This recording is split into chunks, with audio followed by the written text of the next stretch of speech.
a qual o título é Uma Igreja Fiel à Pregação do Evangelho. Diz assim o textual: E quando Pedro viu isto, disse ao povo: Varões israelitas, por que vos maravilhais disto? Ou por que olhais tanto para nós, como se por nossa própria virtude ou santidade fizéssemos andar este homem? Verdade prática. A verdadeira pregação bíblica consiste em dar testemunho de Cristo no poder do Espírito. A leitura está lá em Atos capítulo 3, do verso 11 a 19. Meus irmãos, quem está sem revistinha, me dê logo o dinheiro que amanhã eu vou lá buscar para os irmãos acompanhar. Vamos lá.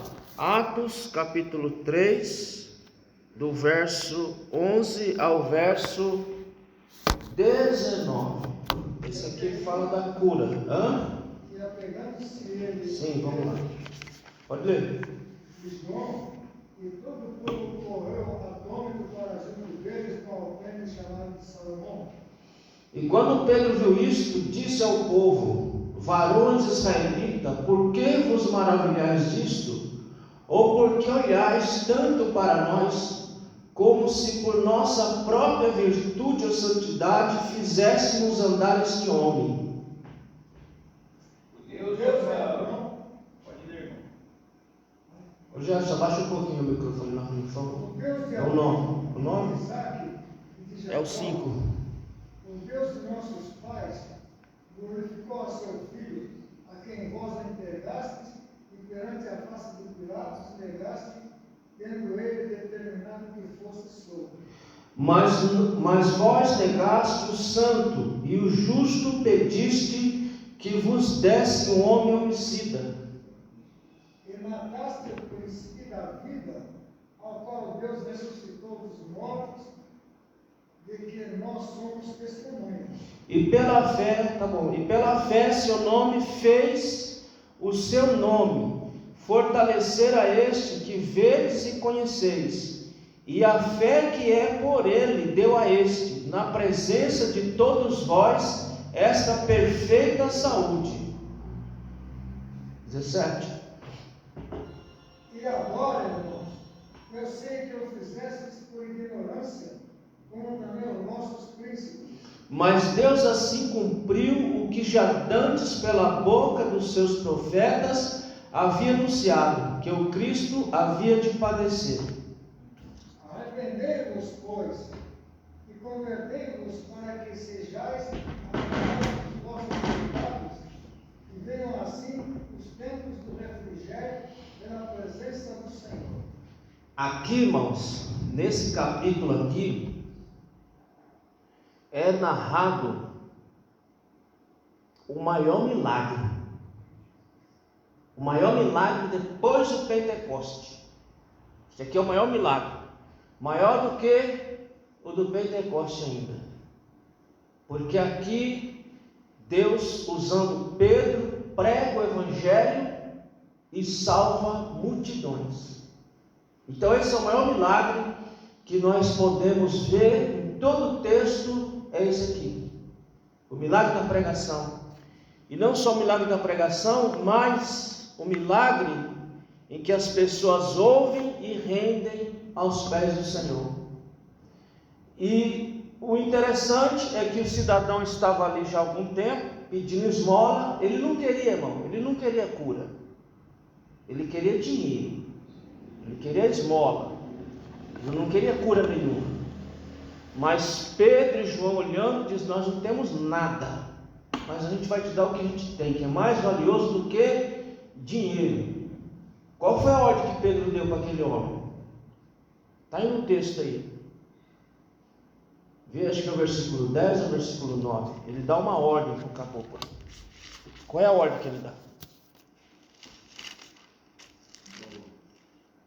O coxo aí.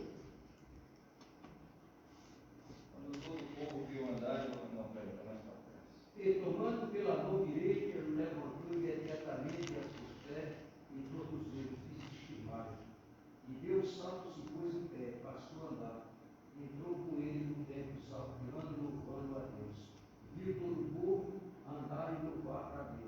A ordem está aqui, ó.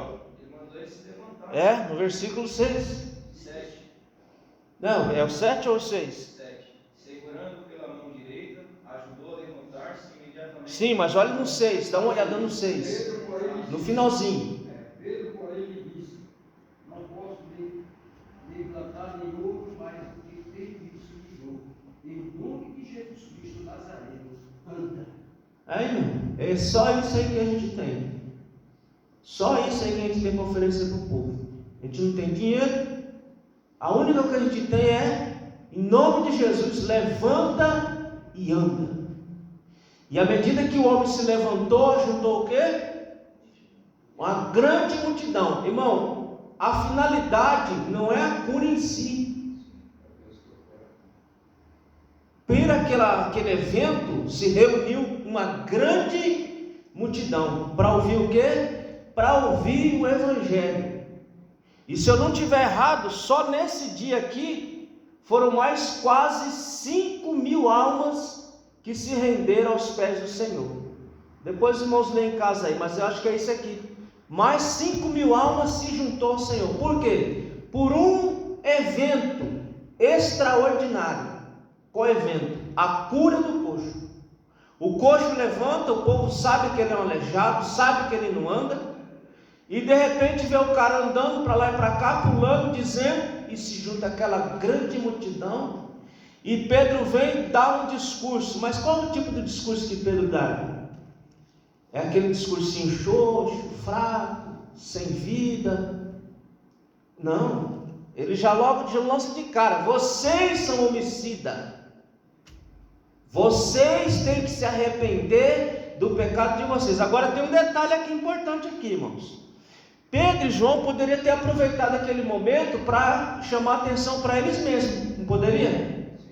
Foram nós, assim, foi nós que fizemos isso aqui mesmo. Nós que mandamos ele levantar e ele levantou. Eles ganhariam fama, dinheiro, riqueza, like, status e tudo mais. Olha a resposta deles, estão lá no versículo de número 12. Só, vocês estão olhando para a gente por quê? Vocês estão achando que é pela nossa virtude ou pela nossa santidade que nós fizemos isso aqui? Não.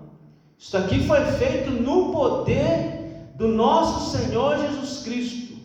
Eles apontaram direto para Cristo e prendeu a atenção deles ali. Eles ficaram ouvindo, tiveram que ouvir que são assassinos e tiveram que ouvir que deveriam se arrepender. Só naquele dia foram mais quase 5.000 almas que se renderam ao Senhor. Então é isso que nós temos. Nós não temos muita coisa não. A única coisa que a gente tem é, em nome de Jesus, levanta e anda. Agora, tem umas coisinhas interessantes que nós vamos ver na lição aqui. Para a gente falar, como Pedro e João falou, olha, levanta, em nome de Jesus, levanta e anda. A gente tem que ter a virtude dentro da gente. A gente tem que ter a virtude do Espírito dentro da gente. Porque não é só falar, igual eu vi esse dia aí, uma pessoa foi tentar fazer uma coisa que não estava nele, irmão.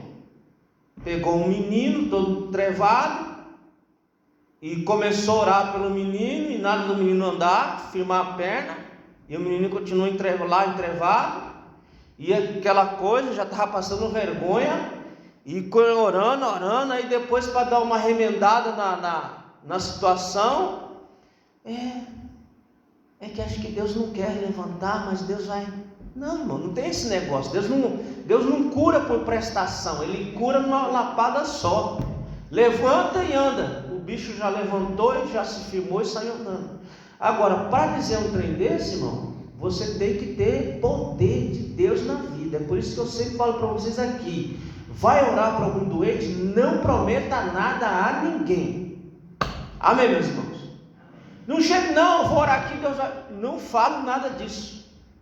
Não fale. Se Deus não te impulsiona para dizer levanta e anda, não faça. Não prometo que você não tem. A gente só pode dar o que a gente tem. O que a gente tem? Levanta e anda. Mas esse levanta e anda, a nossa vida tem que estar diante do Senhor. Porque se não tiver, meu irmão, não vai acontecer nada não. Amém, meus irmãos? Na introdução da lição aí, quais são os pontos que nós temos aí? Primeiro, o compromisso com a pregação da palavra de Deus. Veja que Pedro não parou só no milagre, não. Pedro podia ter curado o camarada e ido embora. Ele aproveitou e trouxe a pregação da palavra de Deus. E foi um discurso forte, irmão. É que não dá para a gente meditar no discurso de Pedro aqui, só o que está aqui na lição. Mas o discurso dele foi um discurso forte. Foi um discurso que muitas igrejas hoje não chamariam Pedro para pregar. Tamanha foi o discurso dele. Você jogar na cara do cara, você é um assassino, irmão. É bom de ouvir isso aí? E Pedro, ele teve compromisso de centralizar a pregação. Pedro tirou a atenção do milagre que ocorreu para as palavras que ele estava falando. Ele não deixou o povo lá fito no milagre. Quando ele começou a pregar, quando ele começou a falar, ele tirou a atenção do povo do milagre para a palavra. Tanto é que ninguém mais nem lembrava do milagre, você estava lembrando do que estava ouvindo e tomando couro no lombo, mas estava todo mundo centrado ali ouvindo a palavra. Então o primeiro compromisso é com a pregação da palavra. Segundo, uma igreja verdadeira valoriza a mensagem das Escrituras e coloca Jesus Cristo no centro de tudo que ensina. Ou seja, toda a pregação, uma igreja verdadeira, ela tem como princípio a centralidade da pregação da palavra de Deus. Porque ouvir vem pelo quê? Vem pelo ouvir e ouvir a palavra de Deus. Não é só aquele que não conhece, não. Até a nós aqui, a nossa fé é alimentada pelo aquilo que nós ouvimos. Então, por isso que a pregação tem que ser o centro de um culto. Tem que ser o centro da nossa reunião. Tem que ser a palavra. Vocês têm uma ideia, irmãos? Se a gente fosse estabelecer tudo como está no Novo Testamento, os irmãos não iam querer nem ir no culto mais. Porque o culto era simples. O culto lá começava com uma oração, um cântico dos Salmos, que era o livro de Salmos mesmo, que eles cantavam, e depois a pregação da palavra. Quem é que gostaria de ter um apóstolo Paulo pregando aqui? Na igreja de hoje, irmão? Mas pregava o nome de Jesus Cristo. Né? Sim, pregava o nome de Jesus, mas quem gostaria de ter um apóstolo Paulo pregando aqui? Eu gostaria. Aqui já prega. A pregação dele não era muito boa não, viu, meus irmãos? Boa no sentido de que ele não era muito eloquente, não. Ele tanto não era muito eloquente que o menino caiu, dormiu e morreu. Caiu e morreu.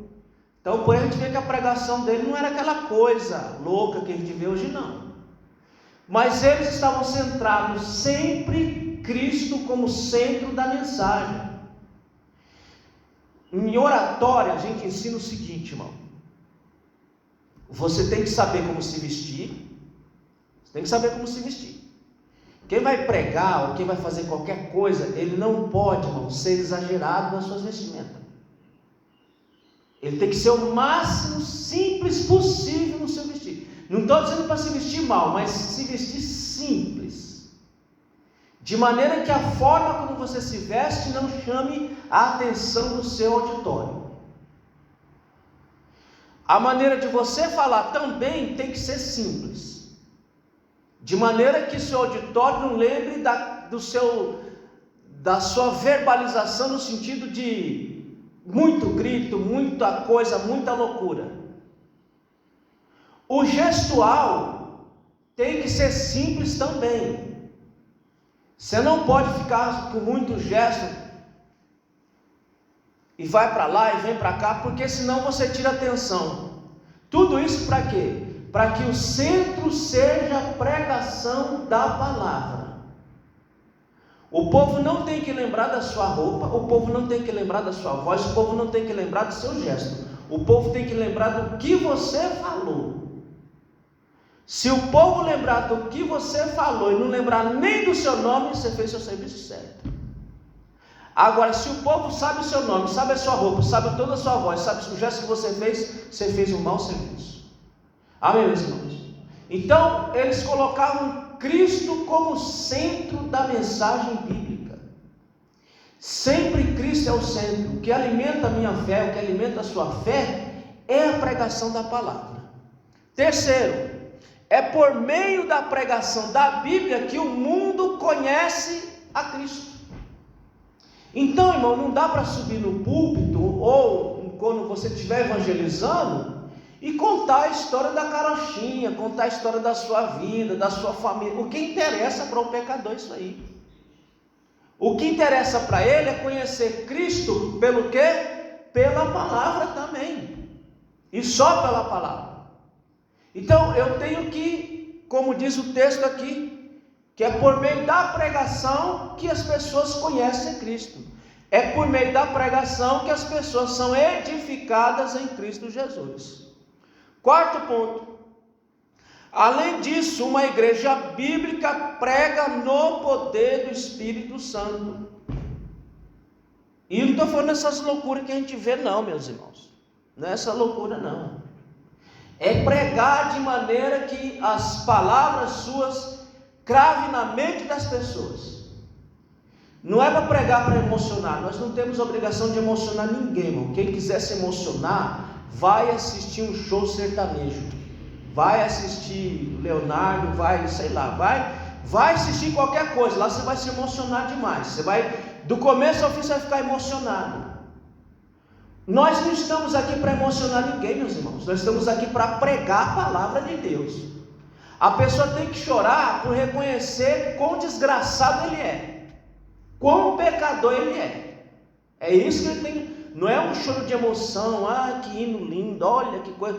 Irmão, quer se emocionar, vai lá no show. Qualquer show que você escolher para ir, você vai se emocionar. Você vai até chorar. Você vai sair de lá chorando. Nós não estamos aqui para fazer ninguém se emocionar. Nós estamos aqui para pregar a palavra de Deus, como diz aqui. É por meio da pregação que o mundo conhece Jesus. E uma igreja prega no poder do Espírito Santo. E quem prega no poder do Espírito fala a razão, não fala a emoção. Quem prega no poder do Espírito, ele fala na razão da pessoa, na mente da pessoa, e não na emoção. Por que não na emoção, mano? Porque a emoção é um negócio muito volátil, é que nem o tempo. Ora está bom, ora está ruim. Ora você está alegre, ora você está triste. Então não serve para pregar, falar para a emoção do indivíduo. Tem que falar para a mente dele, para que cada palavra que você fale fique lá na cabeça dele lá. E não interessa também, meus irmãos, se você fala bem ou mal. Ah, mas a minha verbalização não é boa. Não interessa, porque o que tem que sair da sua boca é a palavra de Deus. Falando certo ou errado, ela vai ficar cravada lá na cabeça da pessoa. Ela vai ficar pensando naquilo que você... É isso que tem que acontecer. A pessoa tem que ficar pensando naquilo que você falou. Porque a emoção, ela passa rápido. Mas e quando ela crava na mente, ela fica lá, moendo a sua cabeça lá. Você fica pensando lá, rapaz, aquele negócio que ele falou, será que... Então é para a razão que nós falamos. Por isso que nós temos que centralizar sempre a Bíblia e sempre falar no poder do Espírito Santo. Quinto, não transmitir apenas palavras vazias, mas a mensagem viva e transformadora que vem da inspiração do Espírito de Deus. Não é só falar por falar, é falar no poder do Espírito de Deus. Porque, irmão, se você falar por falar, sobe falar por falar, também não tem sentido nenhum. É falar no poder, na inspiração do Espírito de Deus, para que esta palavra entre na cabeça do povo. A gente aprende também na oratória que a introdução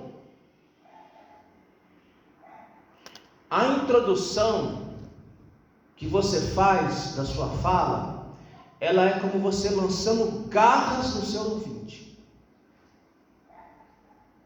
Quando você começa a falar, na introdução, você faz uma introdução tão forte, que é como se você lançasse garras nos seus ouvintes, e eles ficaram presos em você até o final do seu discurso. Olha, você quer ver como é que Pedro lança garra neles? Ó, versículo 11 do capítulo 3. E apegando-se ao coxo, eu quero a partir do discurso, deixa eu ver. Aqui, ó, verso 12. E quando Pedro viu isso, disse ao povo: homens israelitas, por que vos maravilhais disto? Ou por que olhais tanto para nós, como que se por nossa própria virtude ou santidade fizéssemos andar este homem? O Deus de Abraão, de Isaque, de Jacó, de nossos pais, glorificou seu Filho Jesus, a quem vós entregaste perante a face de Pilatos, negaste, tendo ele determinado que fosse solto. Ele está dizendo, Pilatos queria soltar, mas vocês pediram a morte. Então ele lançou, logo na introdução do discurso, ele lançou as garras. Mas como é? Nós somos culpados? Nós que matamos? Agora vamos ficar ouvindo esse sujeito para ver o que ele vai dizer. Como é que nós matamos esse homem? Como é que nós entregamos ele a Pilatos aí? Então ele lançou as garras dos ouvintes e os levou presos até o fim. Tanto é que no final, se eu não estiver errado, eles perguntam aqui depois como é que a gente faz aí para poder aceitar esse Jesus aí. Então ele lança a garra, prende os seus ouvintes, de maneira que eles ficam ouvindo o discurso até o final. Mas tudo isso depende, não é da sua verbalização, não é da sua intelectualidade. Tudo isso é feito pelo poder do Espírito de Deus. Amém, meus irmãos? Isso aqui não depende de intelectualidade nem de verbalização. Isso aqui depende do poder do Espírito que está na sua vida. Você pode ter um nível intelectual não muito elevado, uma verbalização não bem estruturada, mas tem um detalhe: se você tiver o poder do Espírito Santo, você falando nós foi, nós vai, nós fumo, ele vai ficar preso em você até o final. Porque ele sabe que cada palavra que vai sair da sua boca não são palavras vazias, mas são palavras que estão saindo no poder do Espírito de Deus. Amém, meus irmãos? Não.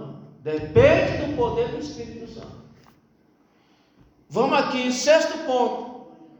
Por fim, uma igreja bíblica traz esperança para aqueles que não enxergam saída. Então, uma igreja que se preza, que centraliza Cristo, que centraliza a mensagem da palavra de Deus, ela sempre vai colocar esperança no coração das pessoas. Vejam que o discurso de Pedro é duro, é pesado. Não é um discurso fácil, não.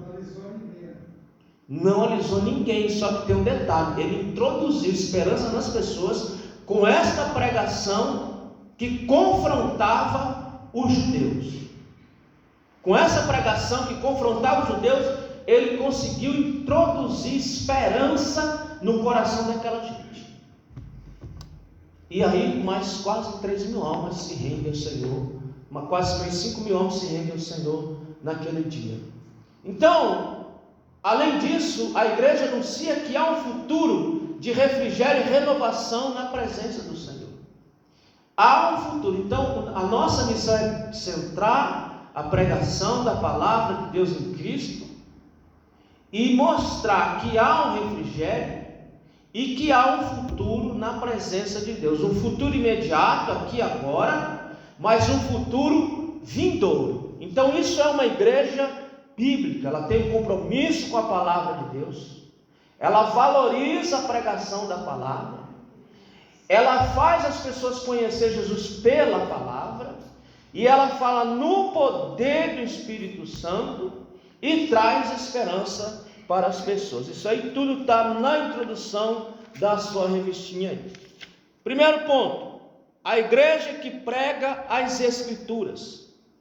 As Escrituras revelam Deus. A igreja deve pregar as Escrituras, pois elas revelam Deus. Essa é a primeira coisa que nós temos que ter na mente.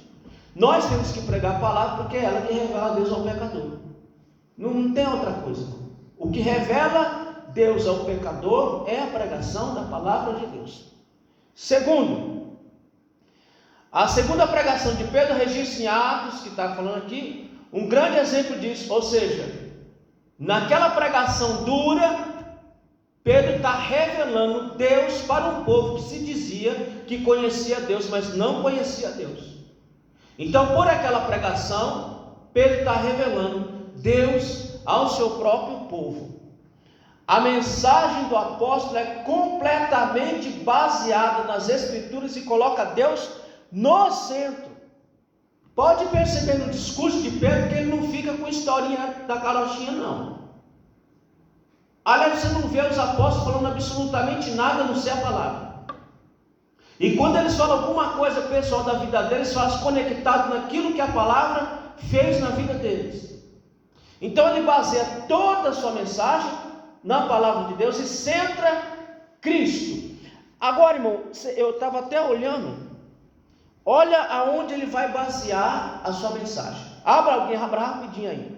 Em Deuteronômio, capítulo 18. Ele só vai pegar, porque o que ele tinha na mão era isso aqui. Não tinha Novo Testamento, quando o Pedro está falando aqui, não existia Novo Testamento ainda. Então ele baseou tudo no Antigo Testamento. Olha o primeiro texto que ele traz aí. Deuteronômio capítulo 18, versículo 15. Alguém leia rapidinho aí. Deuteronômio 18, 15. O que diz aí? Bora, meu irmão. O Senhor teu Deus te levantará um profeta no meio de ti, de teus irmãos, como eu, e ele ouvireis. Pronto, primeiro ponto. Ele diz: olha, aquilo que foi dito por Moisés lá, que Deus levantaria um profeta semelhante, maior do que ele, aconteceu nesse Jesus que vocês mataram. Gênesis capítulo 22, verso 18. E a conexão ele está fazendo aqui no versículo 23, lá do capítulo 3. Agora vamos lá para Gênesis capítulo 22, versículo 18. Nela serão benditas todas as nações da terra, porquanto obedeceste a minha voz. A conexão está lá no versículo 25. Vamos ler também Salmo 22, versículo 1. Vamos ler só o versículo 1 que é grande. Salmo capítulo 22, verso 1. O que diz aí? Deus meu, por que me desamparaste? A conexão está no versículo 18. Vamos ler Daniel capítulo 9, versículo 26. Daniel 9, 26.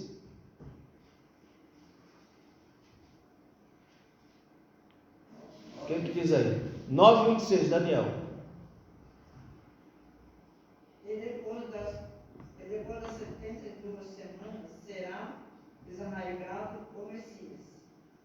Versículo 18 do capítulo 3. Ou seja, toda a pregação de Pedro foi centrada no texto sagrado. Agora, no versículo de número 13, lá no capítulo 3, Pedro vai deixar bem claro: olha, o intento de matar ele não foi de vocês, já estava determinado por Deus que ele iria morrer. Diga. Quero aproveitar, pedir 5 minutos, aproveitando o tema, o texto, pedir o senhor, dentro do contexto, abrir o livro de João 12. João, vamos lá. Estou finalizando o Evangelho de João, mas está dentro desse tema aqui também. Você tem uma pergunta para fazer que pode ser muito pertinente ao assunto. Leia aí. João 12, no verso 37 até 40, 37 a 40. O tema desse texto vai dizer infidelidade e fé entre os judeus. O verso 37 vai dizer assim: no entanto, apesar de Jesus ter feito tantos sinais milagrosos diante deles, não creram nele. E isso aconteceu para se cumprir a palavra do profeta Isaías, que disse: Senhor, quem creu na nossa mensagem? E a quem foi revelado o braço do Senhor?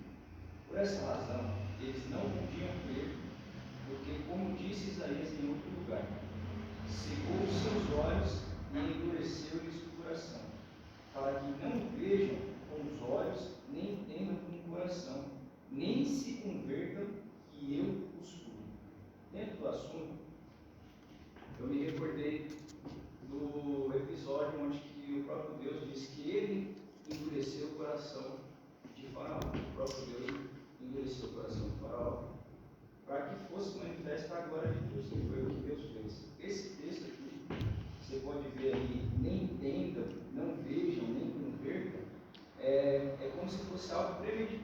questão é, se os judeus tivessem crido em Cristo como Messias, aceitasse que ele realmente é o Filho de Deus, como a gente, os cristãos, qual seria o desfecho da história? Vamos colocar, eles creriam, mas se Cristo veio exatamente para morrer em nosso lugar, o que ia acontecer a partir disso? Se eles crescem, Cristo teria que vir do mesmo jeito. Mas ele ia morrer da mesma maneira? Da mesma forma. Porque a salvação do homem não está condicionada à crença do judeu. Ele viria do mesmo jeito. Porque quem salva os pecadores é Cristo. Então depende. Mas a morte ia ser da mesma maneira. Isso está determinado. Como diz no versículo 13 de Atos. Isso já estava determinado. Lembra de Apocalipse 13, 8. Sim, então, aí que está o negócio. Então, aqui nesse verso, aqui falando assim, o finalzinho vai falar assim: cegou os seus olhos e endureceu-lhes o coração, para que não vejam com os olhos, nem entendam com o coração, nem se converta agora no finalzinho. E eu os cure. Então está falando a remissão, né, quando Jesus voltar, vai ser uma cura para Israel, né? Para Israel, para toda a humanidade, na Já verdade. estava pré-estabelecido que o judeu não ia crer. Isso daí foi, como que eu posso dizer, um pré-destino da humanidade. É sim. Essa questão é a mesma questão do faraó. Então quer dizer que Deus endureceu o coração do faraó? Não, o coração dele já era duro. Ele já era obstinado. Os judeus já eram duros, já eram obstinados, porque eles não criam nem nos profetas. E o próprio Cristo vai dizer: vocês mataram, vocês acabaram com os meus mensageiros. Então o que aconteceu aqui? Eles já tinham a natureza ruim. Deus só potencializou o que já tinha lá dentro.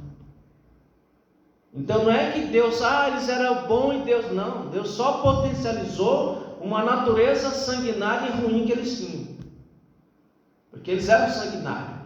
Eles matavam todos que vinham em nome do Senhor, era morto e morto de maneira violenta. Então o que Deus fez? Só fez potencializar o que já estava lá dentro. Não é que ele colocou, ele endureceu. Já estava duro, ele só potencializou aquilo que já estava lá dentro. É difícil entender, né? Então, mas tem que dormir com esse barulho, porque não tem explicação lógica para isso. E o próprio Deus também já tinha prometido para Abraão que ia julgar a nação que escravizasse Israel. E julgou todas as nações que foram escravizadas, ele julgou todas. Principalmente o Egito. O texto dá ênfase, né, falando assim, que o Senhor endureceu o coração. E nesse texto aqui parece algo tipo, Deus não. Deus fez isso para que, por exemplo... Ele fez só para mostrar a glória dele. Não. O evangelho para chegar, né, no gentil, né, é o que aparenta, né? Por exemplo, os judeus não aceitaram, então chega para a gente. Deus só fez potencializar o que já tinha de ruim lá dentro. Mas amém, né? Para fazer o quê? Para glorificar o seu próprio nome na vida do seu filho. Essa é uma equação que não tem solução, meus irmãos. Qual é a equação? Soberania de Deus e livre-arbítrio do homem. Não tem uma solução lógica. A gente fala que há uma tensão. Essa tensão sempre vai existir. Entre a soberania de Deus e o livre-arbítrio é uma tensão que sempre vai existir e que nós não temos uma explicação lógica. A única coisa que nós conseguimos falar é que tudo é feito para a glória dele. No caso desse, foi para a glória do nome dele e salvação de toda a humanidade. Amém, meus irmãos?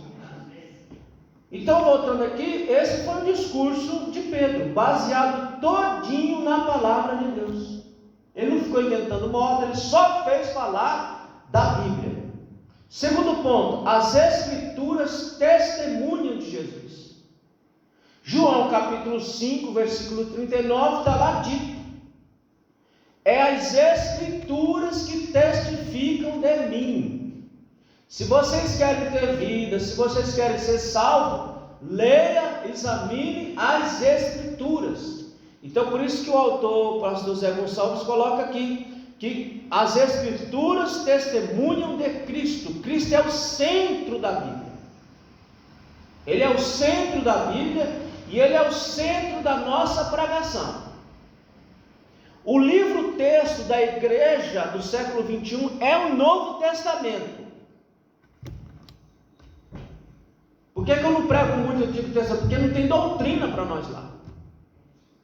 Antigo Testamento, qual a doutrina que tem para nós no Antigo Testamento? Nós vamos matar, vocês vão trazer as ovelhinhas aqui para eu cepar aqui e meter fogo aqui dentro? Mas o livro de Daniel não fala na escatologia? É escatologia, mas ela está revelada lá dentro do livro do Apocalipse. Quando eu digo que ela não tem doutrina, eu não estou dizendo que ela não tem coisas para nós lá. O Antigo Testamento tem para nós lições práticas de vida. O que é que eu não devo fazer? Fala no Antigo Testamento que você vai ler. O que é que você não deve fazer? Como é que eu devo agir? Pode ler que ele vai te ensinar como você deve agir. Agora, a doutrina é no Novo Testamento. E isso está bem claro no Concílio de Atos, capítulo 15. O que a igreja vai fazer? Ela vai viver como gentil ou ela vai viver como judeu? Qual foi a decisão? Não, deixa ela viver como gentil. Uma igreja gentílica. Eles não têm que trazer nenhuma tradição judaica, nenhuma lei mosaica, nada. Deixa eles viver como igreja gentílica, se abstendo só da prostituição, da carne sufocada e do sangue. Deixa eles ver a vida deles aí em paz. Então não tem para nós doutrina, só tem lições práticas de vida. Doutrina tem para nós no Novo Testamento. Portanto que a mensagem tem que ser centrada no Novo Testamento, porque é aqui que nós vamos aprender a ser crente. O que diz o autor aos Hebreus? Que o Antigo Testamento era sombra. Bom, se o Novo já veio, a sombra perdeu o sentido, no sentido de gerar ensinamento doutrinário. Amém, meus irmãos? Hebreus, não me lembro do texto agora, mas é Hebreus. Ele fala que ele é sombra. O antigo foi sombra para o novo. Até porque, irmão, tudo que está no antigo está interpretado no novo. Sim, no caso das exortações ali de Gálatas, se você pegar muitos dos conceitos que tem em Provérbios, é a mesma coisa. É que no Novo Testamento está falando de uma forma mais explícita. Mas era Cristocêntrica. Mas é o mesmo conceito. Então, acredito que para usar aqui. Aí você pega Provérbios, tem muita. Sabe que o Provérbios é uma coleção a gente chama de axiomas. É uma coleção de ditos. Você pode ver que até para pregar no livro de Provérbios é difícil. Não tem como você pregar uma mensagem textual ou expositiva, porque são vários assuntos, vários conceitos que estão ali. Mas tudo que está lá, está aqui no Novo. Então a gente centra aqui. Por isso que Pedro pode pegar lá os discursos que ele fez, do Antigo Testamento que ele pegou, quem que era o centro? Cristo. Dizendo, tudo que estava dito lá, está tudo sendo cumprido em Cristo. Por isso que a mensagem tem que ser centrada em Cristo. A maioria das vezes também o profeta Isaías. Profeta Isaías, é um profeta messiânico. Essa era também a compreensão do apóstolo Pedro. Segundo as palavras, os profetas anunciaram antecipadamente o sofrimento de Cristo. Atos 3,18. Então ele vai citando os profetas, mas ele vai deixando Cristo no centro da profecia. Olha, está vendo? Isaías falou? Está aqui. Daniel falou? Está aqui. Moisés falou? Está aqui. Gênesis falou? Está aqui. Salmos falou? Tudo Cristo como centro. Irmão, se Jesus não chamar a atenção das pessoas, não vai ser nós que vamos chamar, não. A gente pode chamar a atenção das pessoas de forma negativa, mas quem tem que chamar a atenção das pessoas é Cristo estampado em nós. É Cristo estampado em nós que chama a atenção das pessoas. É pelo nosso jeito, pela nossa forma, pela nossa fala, pelo nosso modo de vida, de ter alguma coisa diferente ali. Mas não é que você está... É porque ele está vendo Cristo dentro de você, você vivendo como Cristo, vivendo. Ele é diferente.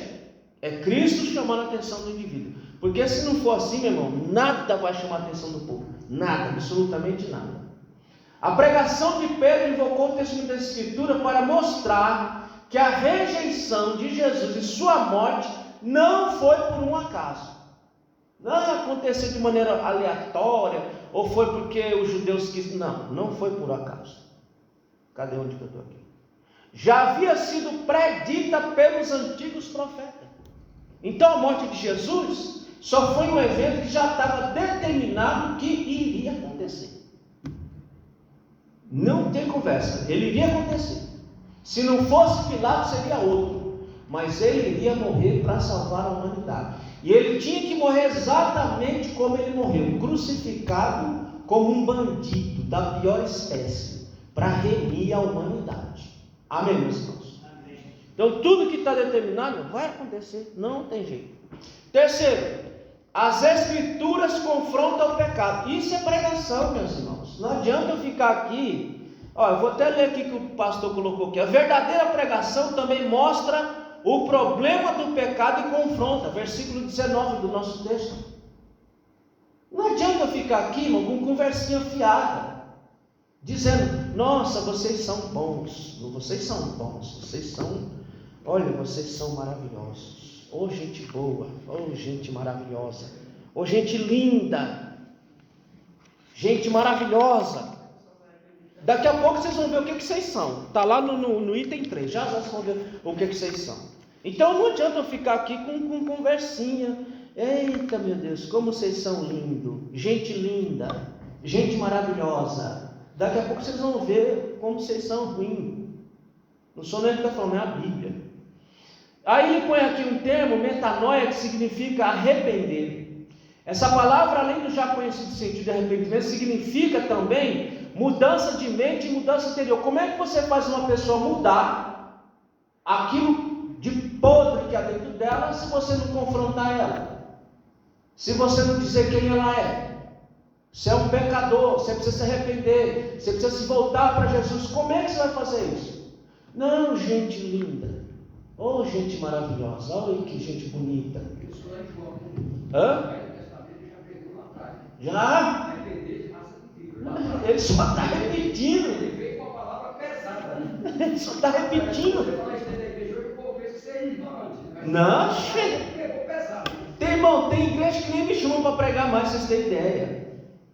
Mas o apóstolo Paulo já estava falando sobre isso, né? Que isso ia ser como comichões no ouvido.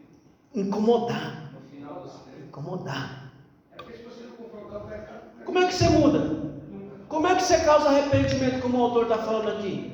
Você só pode causar arrependimento, mudança, se você confrontar o camarada. E hoje o povo quer o evangelho deles, né? O evangelho fácil, maravilhoso. É um confronto que a gente vê a atitude da pessoa, como Jesus falou: não convém se lançar os cães, o nome dos irmãos. Então a mulher demonstrou a humildade. Sim. Outra pessoa, está me chamando de cão, não quero saber, dá uma resposta. Então, é isso, irmão. A pregação, ela tem que nos confrontar todo dia. Porque é por meio da confrontação que você vai mudar alguma coisa dentro de você. Irmão, se eu ficar aqui pregando todo dia, ensinando todo dia, e não mudar uma vírgula dentro de vocês, eu estou perdendo o meu tempo. E fazendo vocês perder o tempo de vocês.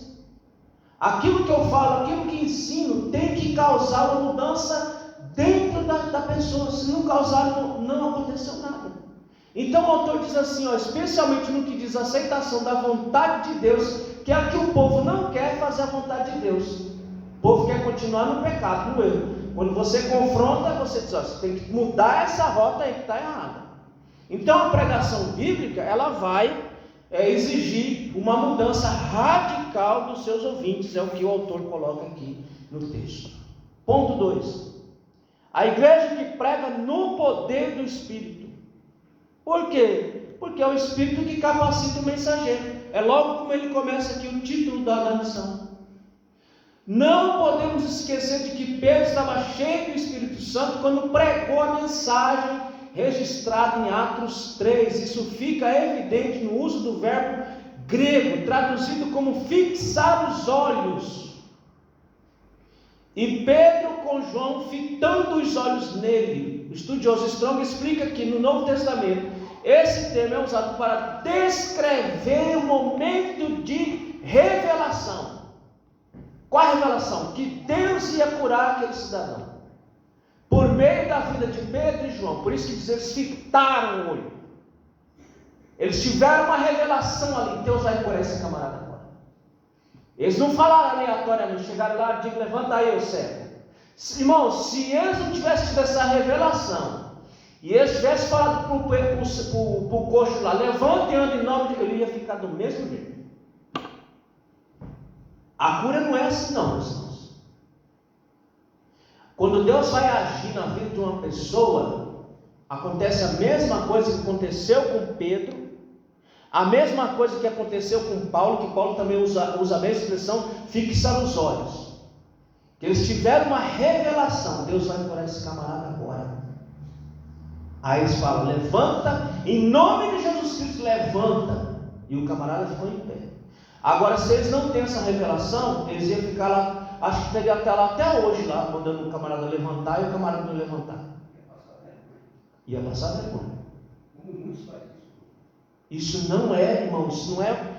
Eu sei que nós temos vontade que as pessoas fiquem curadas, as pessoas ficam boas. Isso é uma vontade nossa, é uma vontade nossa, é legítimo. Só que vontade não resolve nada.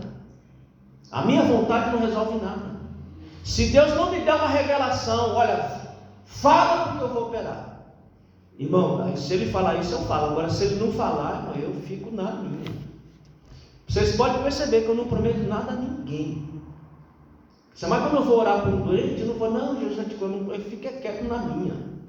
Eu digo, eu oro e coloco na mão de Deus. Agora, se Deus der isso aqui, Ele vai curar esse camarada agora.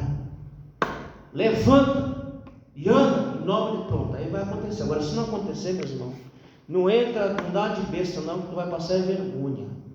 Então, esse termo que o autor colocou aqui, que Lucas escreve lá no texto, é esse momento de revelação específica. E ele vai citar Paulo também, que o próprio Paulo também tinha esse tipo de revelação, e quando ele falava é porque já estava revelado que Deus iria operar. Então, da mesma forma, aparece em Atos 13, 9, quando Paulo, cheio do Espírito Santo, fixou os olhos no profeta, no falso profeta Elimas, para repreendê-lo. Paulo não chegou lá e repreendeu o cara à toa, não. Já foi lhe revelado. Repreenda esse desgraçado aí, que isso aí é falso profeta. Não foi que ele olhou assim. Não, meus irmãos. Ali foi uma revelação direta de Deus. Então, quando Deus revelou, ele fixou, digo, cala a boca, falso profeta dos infernos. Mas, irmão, isso tem que ser Deus fazendo dele, e você tem que ter muita certeza. Agora, isso não acontece à toa, e nem a qualquer hora. Existe hora, momento e lugar para essas coisas acontecerem. Você precisa estar pronto, porque você não sabe nem a hora nem o dia que isso pode acontecer. Então, você tem que estar pronto. Porque a todo momento o adversário vai atrapalhar a pregação, como Paulo está lá no apóstolo Sérgio Paulo, aquele ilusionista, os atletas tentou atrapalhar, né? Sim. Aí o Paulo levantou e falou, você está cego. Mas eu penso que ele falou assim, é uma revelação. É uma revelação. Nós não temos que prometer nada a ninguém. Nada. Nós só temos que falar alguma coisa quando Deus revela. E quando Deus fazer, você vai saber. Você vai saber. Assim como Pedro soube que Deus iria operar naquele momento, assim como Paulo soube que Deus ia calar a boca daquele falso profeta, ele sabia. Não é vontade. É uma revelação de Deus. Agora, para isso, meus irmãos, a gente tem que estar pronto, senão não vai acontecer nada não. Então aqui ele coloca, o Espírito Santo é quem inspira e dá poder à pregação da palavra. Portanto, pregar não é apenas fazer um discurso, pregar é anunciar a mensagem de Deus com autoridade e unção do Espírito Santo. Isso é pregação. Pregar não é só verbalizar. Pregar é falar da palavra de Deus no poder do Espírito. Irmão, e olha, vou falar uma coisa para vocês. Não se mira nesse Pentecostes louco que tem aí, não. Se mira em Jesus. Jesus, ele foi cheio do Espírito Santo. Eu vou até falar uma coisa aqui que ninguém quase fala, mas ele foi, no modo que a gente entende hoje, ele foi batizado no poder do Espírito Santo. Mas ele não falou uma língua estranha sequer, sempre falando em aramaico. Mas as palavras deles entravam como flecha no coração das pessoas. Atravessava o cidadão de ponta a ponta. E incomodava. Pregação boa, irmão, é aquela que incomoda o seu ouvinte. Isso aí, tempo atrás, ia dar pau. Hã? O senhor está falando aí nas Assembleias de Deus, ia dar uma confusão também. É isso. Mas não, porque antigamente a pessoa... Não, sim. Estranho. É. Mas hoje também está arrebentando muita besteira. É. Mas você pode pôr essa questão para o povo. Porque, irmão, Jesus foi batizado com o Espírito Santo ou não? Eles vão ficar meio mais. Não. Então, o que ele estava dentro dele? O diabo?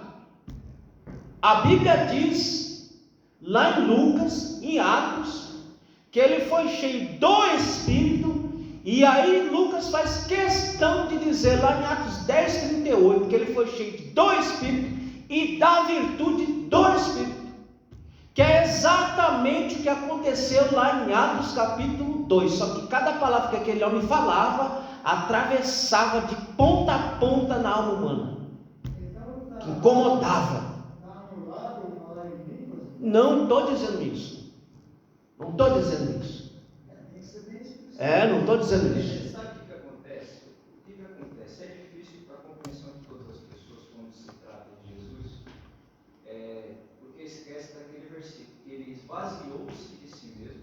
Veio como Então, homem. na terra, ele viveu como homem. Como homem. E é difícil realmente você assimilar realmente, isso é muito complicado. Mas tem que assimilar. Entendeu? Porque quando ele fala assim, eu vou pedir para o Pai enviar o Espírito da verdade, que é o Consolador. Vou mandar outra igual a mim. Para auxiliar vocês. E fala assim, bom, mas ele vai mandar, então está lá em cima. Mas é meio complicado realmente entender que ele não operava como homem e Deus, ele operava como homem No poder e do Deus no Espírito. poder do Espírito. Mas está claro na Bíblia. Mas é muito difícil. Está claro na Bíblia. Você pega os evangelhos, os 4 evangelhos está dizendo, está aqui o Deus homem. Mas o Deus homem que fez tudo no poder do Espírito Santo. Você vê que os próprios discípulos se assustam. Tiveram dificuldade. Quem é esse que fala com o Mário, Marsaquete? Eles não entendiam, eles ficou com ele vendo, mas eles não entendiam. Mas a gente tem que botar isso na cabeça, mano. Ele é o nosso padrão. Na filosofia a gente fala de padrão último. Ou seja, que não tem outro padrão para além dele. Ele é o nosso padrão de espiritualidade, de pregação. Ele é o nosso padrão. Ele é o nosso exemplo. Agora, o falar em línguas tem o seu tempo, tem o seu momento. Mas na pregação, dá para você pregar falando em línguas? Não dá. Se tiver, quem interprete, né? Não, mas para um pecador. Não. Pastor, Nós estamos falando de pregação para pecador. mas o tempo para cá parou, mas teve uma época aí para trás que era coisa de doido. Não, é porque aqui a gente está um pouco melhor, porque se você correr muito por aí, você vai ver loucura. É loucura. Tem muitas pregações terminadas com trechos de línguas. Tá? Então, quando você está lá falando do Evangelho, se você não estiver no poder do Espírito, se torna a palavra vazia. Mas aí assim, falando em língua, só o pregador vai entender, porque não tem ninguém mais. Então, mas a língua é para que momento? É para o momento de culto, quando tem alguém para interpretar, é no seu momento particular, lá na sua casa com Deus. Paulo deixa isso bem claro. Agora, na pregação, eu não estou falando de pregação de púlpito, eu estou falando de pregação do Evangelho. Pregação do Evangelho lá na rua, se você não estiver cheio do poder de Deus, é só palavra, é só discurso, como diz o autor aqui. Nosso âmbito aqui não é pregação de púlpito, nosso âmbito aqui é pregação de evangelização. Esquece púlpito, meus irmãos. Nós estamos falando de pregação de evangelização. Então, para isso, você tem que estar cheio do poder de Deus, como Cristo está. Amém, meus irmãos? Aí, ponto 3, o Espírito glorificará Jesus. Está lá em João 16,14.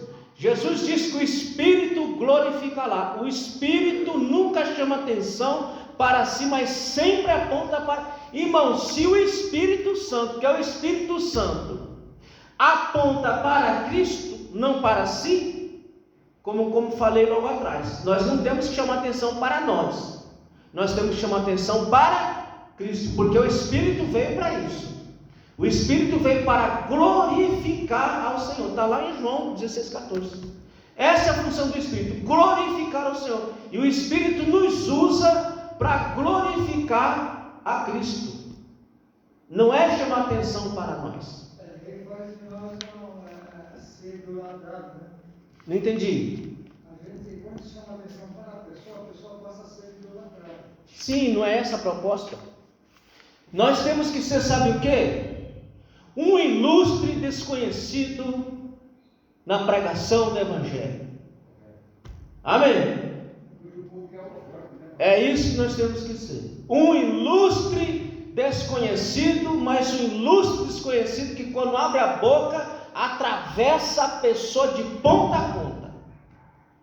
Ele pode até não lembrar de você, da sua filosofia, mas ele vai lembrar do que você falou. E isso não dá status, né? Não, e a gente não precisa de status não. Quem tem que ter status é Cristo mesmo. A nossa palavra só tem que atravessar. Pronto. Se a palavra atravessou o camarada, não, pode ir embora. Mas não lembro, eu não sei. Teve um camarada que apareceu aqui falando uns negócios que eu não... Como eu não sei, rapaz? Como eu não sei? Eu só lembro do que ele falou. O que ele falou mexeu comigo. Pronto. O que ele falou mexeu comigo. E eu estou com aquele negócio até hoje na cabeça. Mas eu não consigo lembrar o nome, o jeito do cara, a roupa. Eu só sei que ele falou isso aqui, que mexeu e está comigo aqui até hoje. É isso que nós temos que ser. Um ilustre desconhecido para a glória de Deus. Amém, meus irmãos? Da mesma forma, qualquer pregação que tira o foco de Cristo e coloca o homem no centro não é pregação bíblica. Isso não passa de um discurso humano. Nós não fomos chamados para isso, não. Nós somos chamados para fazer o nome de Jesus ser glorificado por meio da nossa vida e salvar vidas. Amém, meus irmãos? Agora olha aqui, olha como a pregação é confrontadora. A igreja que prega a esperança vindoura. Olha só como é que eles pregavam a esperança vindoura. Lá em Atos 2,40,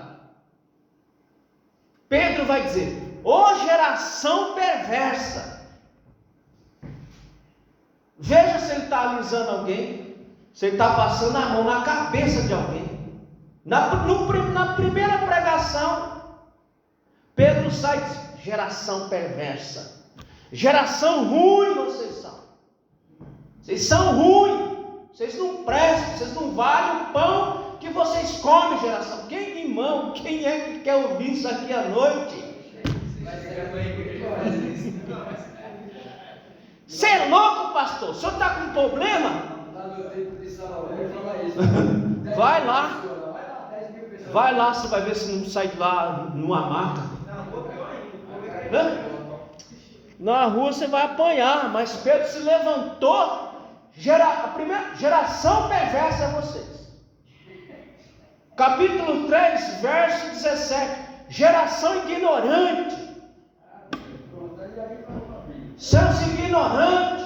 Precisa ser pregado hoje, né? Seus matadores de profeta.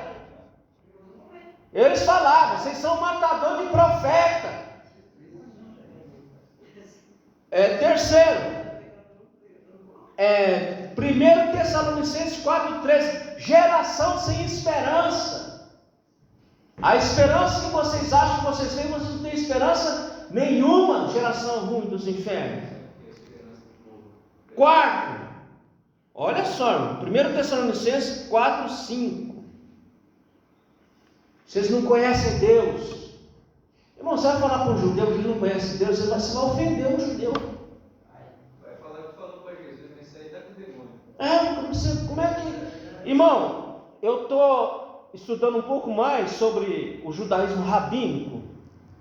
Irmão, o que esses caras estudam, o que esses caras leem, não é brincadeira, irmão. Olha, o judeu, vou dizer para você, esses caras, se eles fossem salvos pelo mérito, eles teriam que ser salvos sem Jesus. Porque os caras leem demais, irmãos, são livros e livros. Não é só isso aqui, a gente só tem o quê? Só a Bíblia para nós é o suficiente. Esses camaradas, eles leem livros e mais livros para conhecer a Deus. Aí você chega e fala, você não conhece Deus. Ele vai dar um murro na tua cara. Rapaz, só o tanto de livro que eu leio aqui, você é louco. Qual que é o nome daquele livro lá das 6.000 leis? Lá que ele fez? Você fala o que? O Talmud? Eu acho que é o Talmud. Talmud é uma obra gigantesca. 6.000 e poucas leis. Gigantesca, irmão. E não é só o Talmud que eles têm que ler. Ainda tem a Torá. O Talmud, o que é o Talmud?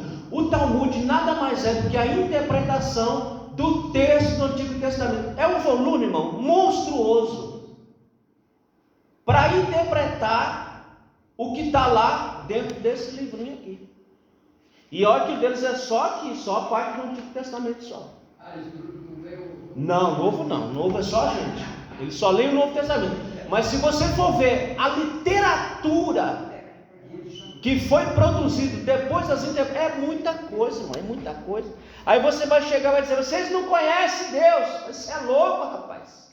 Quem não conhece é você só tem um livrinho, só um livrinho. É porque ele diz que uma criança com 5 anos já sabe orar 1 hora por dia. Mas a deles também é fácil orar, até eu. Porque eles têm um livro de reza aqui chamado Sidur. Não é que ele faz igual a gente faz, não. Todo dia tem que dar as palavras. Ele tem um livro chamado Sidur. Aquilo é livro de reza. Então eles pegam, quando você pode pôr na internet lá, você vê o judeu, ele está lá. E pode ver que ele nunca está, ele está sempre com o livrinho na mão. É o Sidur. É o livro de reza. Para cada ocasião tem uma oração. Não vem, mas eles têm. Para tomar água tem uma reza, para comer tem uma reza, para deitar tem uma reza, para passar o dia tem uma reza, para cada momento do dia tem uma reza. Agora tem uma coisa, que muita gente talvez não sabe. Na Bíblia, no livro de Salmo, se eu não me engano, Salmo 19, tem muitas orações também. Tem. Que você pode fazer. Os salmos todos, se você conseguir lembrar, ou mesmo que você não lembre, meus irmãos, você não lembra, Senhor, não lembra. Abra. Mas, irmão, não é ler, sabe, ler por ler, não. É ler com intensidade. Ler acreditando naquilo ali. E você vai colocando a tua alma ali. Você vai colocando a tua alma naquela leitura dos salmos. E você vai ver o efeito daquilo ali. Que é a expressão de uma alma igual a nossa. Nós estamos estudando o livro, você vai ver que é a nossa história. Então, tem hora que eu não tenho palavra, Senhor, pega os salmos. Pastor, Lê o salmo, ora o salmo. quem são essas pessoas do Salmo 119? Por que tem tanto nome aqui? Salmo 119 é o salmo da... Tem Aleph. Não, isso aí é o alfabeto hebraico. É o alfabeto hebraico por quê? Para memorizar, eles pegavam o alfabeto hebraico, porque o Salmo 119 é grande demais. E os caras memorizavam ele inteiro. Para ajudar na memoração, pegava cada letra do alfabeto hebraico para ajudar na memorização. Por isso que tem esses nomes aí. Tá? Então, meus irmãos, ele vai chamar, vocês têm esperança, vocês não conhecem Deus, vocês não sabem nada. O que está dito aqui é a nossa geração. Não tem diferença nenhuma. Irmão, você quer ver como a nossa geração é igual à geração passada, um pouquinho pior? Leia os profetas pós-exílio. Leia Ageu, leia Malaquias e Zacarias. Principalmente Zacarias. Leia Amós também. É o retrato da sociedade brasileira. Mas aí você vai lá para o apóstolo Paulo, ele vai repetir com outras palavras o que é essa geração que nós temos hoje aqui. 1 Timóteo, se eu não me engano, acho que é capítulo 4. Deixa eu ver aqui.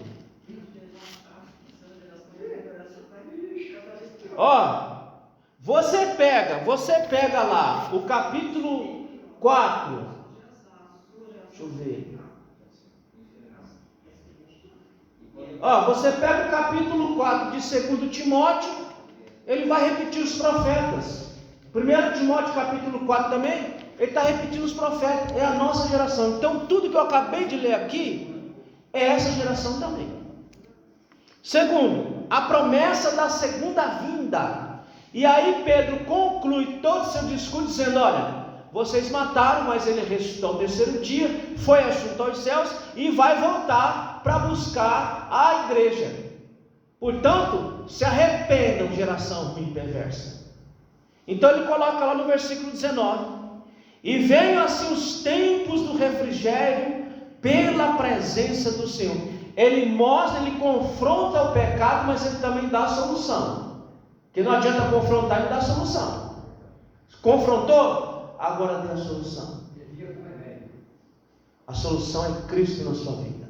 Você sai dessa situação ruim aí, Cristo. Não adianta só atacar e confrontar. Eu tenho que atacar e confrontar e dar a solução para o indivíduo. Aí a pregação fica completa. É o que o apóstolo Pedro faz aqui. Ele conclui o discurso dele, lá no verso 19, ele começa ali, dizendo que há uma solução. Qual é a solução? Cristo é a solução.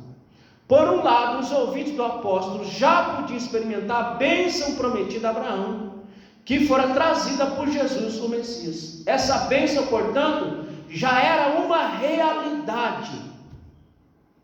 E o refrigério que ele coloca aí no texto é a salvação em Cristo Jesus, que nós temos que oferecer para a humanidade. Amém, meus irmãos?